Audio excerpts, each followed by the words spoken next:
दोस्तों नमस्कार। देश में कोरोना की मार एक बड़े स्तर से पड़ी है।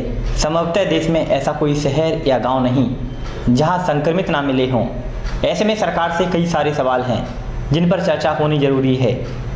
इससे पहले हमने कई सवाल पुराने एपिसोड में किए थे, शायद आपने वो देखा हो। डिस्क्रिप्शन में इसका लिंक हम आपको दे रहे हैं। जो कि सवाल इस प्रकार थे कि देश में कई माह से 2 कंपनी वैक्सीन बना रही हैं जिनकी रफ्तार उतनी नहीं है कि 1 या 2 माह में पूरे देश में वैक्सीनेशन की प्रक्रिया हो सके, और ऐसा संभव भी नहीं है क्योंकि इतनी बड़ी मात्रा में वैक्सीन उपलब्ध देश में नहीं है।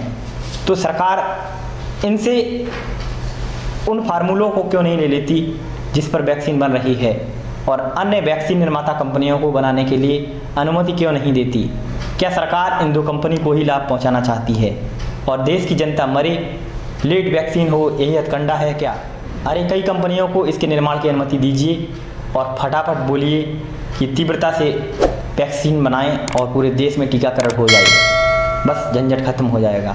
दूसरा सवाल हमने यह भी किया था कि विदेशी कंपनियां अगर भारत में आकर भारतीय कंपनियों के फार्मूले के आधार पर वैक्सीन बनाना चाहते हैं तो उनको भारत में बुलाया जाए और फटाफट वैक्सीन बनवाया जाए।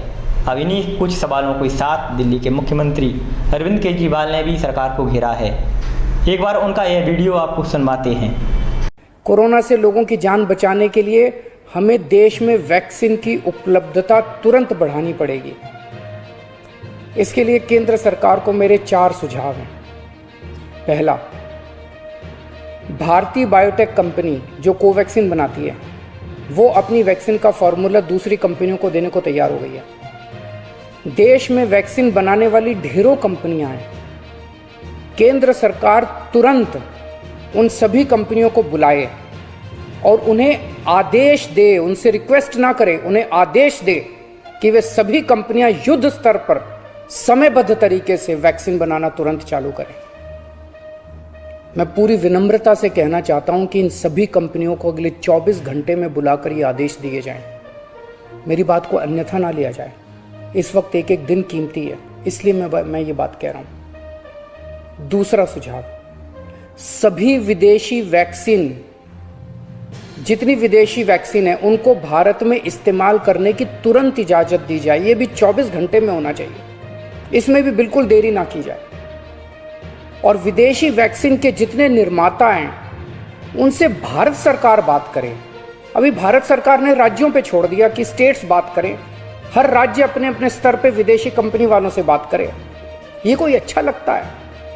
भारत के 36 राज्य और यूनियन टेरिटरी हर कंपनी के सामने जाके आपस में लड़ रहे हैं। महाराष्ट्र हरियाणा से लड़ रहा है, हरियाणा दिल्ली से लड़ रहा है, आपस में लड़ रहे हैं सारे इन कंपनियों के सामने।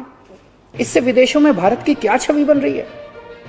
भारत सरकार उनसे खरीदेगी तो ये कंपनियां भारत सरकार को बहुत ज्यादा गंभीरता से लेंगी, और फिर भारत सरकार तो सीधे इन कंपनियों के देशों की सरकारों से बात कर सकती है ना।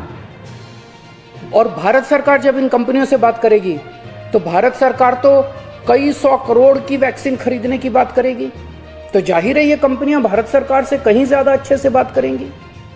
तो भारत सरकार को इनसे वैक्सीन खरीद के राज्यों में बांट देनी चाहिए। तीसरा सुझाव, कुछ देश ऐसे हैं, पढ़ने में आ रहा है मीडिया में, कि जिन्होंने जरूरत से ज्यादा वैक्सीन जमा कर रखी है। उनकी जनसंख्या जितनी है उसके हिसाब से उनको जितनी वैक्सीन चाहिए उससे कहीं ज्यादा वैक्सीन वो स्टोर करके बैठे हैं। उनसे भारत सरकार को वैक्सीन लेने के लिए गुजारिश करनी चाहिए, प्रार्थना करनी चाहिए। और चौथा सुझाव, ये जितने विदेशी कंपनियां वैक्सीन उत्पादक हैं उन्हें भारत में वैक्सीन उत्पादन करने की भी तुरंत अनुमति दी जाए। आपने सुना और देखा भी कि अरविंद केजरीवाल ने बखूबी उन्हीं सवालों को लेकर केंद्र सरकार को घेरा है और अपनी बात रखी है। केजरीवाल की बात सही भी है, तेज उत्पादन वैक्सीन की समस्या को खत्म कर सकता है। अगर आंकड़ों की बात करें तो दिल्ली को हर माह 80 लाख वैक्सीन की ज़रूरत है। इसके मुकाबले मई में उन्हें केवल 16 लाख वैक्सीन ही उपलब्ध हो सकें, और जून के लिए केंद्र सरकार ने दिल्ली का कोटा कम कर दिया है। जून में दिल्ली को केवल 8 लाख वैक्सीन ही दी जाएंगी। इससे सीधा सा मतलब है कि अन्य राज्यों की वही स्थिति है जो कि दिल्ली राज्य सरकार की है, और इसका निर्माण कम हो रहा है। इसलिए केंद्र सरकार देश की जनता को जीवित देखना चाहती है तो बड़ी मात्रा में वैक्सीन बनवाई और तत्काल लोगों में पोलियो अभियान की तरीके से वैक्सीनेशन करवाई। जनता तो जागरूक हो चुकी है, लेकिन हमारी सरकारें कब जागरूक होंगी। आप देख रहे हैं द दस्तक 24 की रिपोर्ट। उम्मीद करते हैं आपको यह रिपोर्ट पसंद आई होगी और आंकड़े समझ में आ गए होंगे। खबर को शेयर करें और बने रहें द दस्तक 24 के साथ। नमस्कार।